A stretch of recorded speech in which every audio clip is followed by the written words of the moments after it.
guys মই মনজিত তো বহুত দিনৰ পৰা মই ব্লগ দিব পৰা নাই মানে বহুত দিন মানে আজি 4-5 দিনে হ'ল তো মই ব্লগ দিব পৰা নাই কাৰণ মোৰ যোনটো এণ্ড্ৰইড মোবাইল আছিল এইটো ভাঙি মানে সেইদিনা ৰাতি মানে মই যোনটো 20,000 চেলেঞ্জ কৰি আছিলোঁ সেইদিনা ৰাতিখনে মানে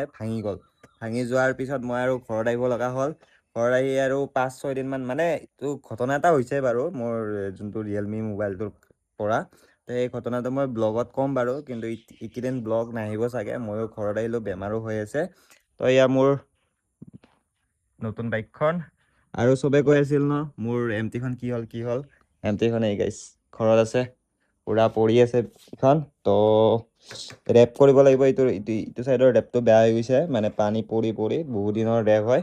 তো বেয়া হৈ গৈছে তো গাড়ীখন মানে এতিয়া চলিব পৰা অৱস্থাত নাই মানে মোৰ বেটাৰী ডাউন পৰি গ'ল বহুত দিন চলোৱা নাই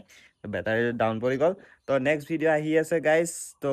অপেক্ষা কৰক 2 দিনমান মোৰ এণ্ড্ৰইড মোবাইলটো আহি লওক আৰু 2-3 দিনমান লাগিব মোবাইলটো অহালৈকে তো যদি পাৰোঁ মই ভণ্টিৰ মোবাইল এণ্ড্ৰইডটো দি ভিডিঅ' মানে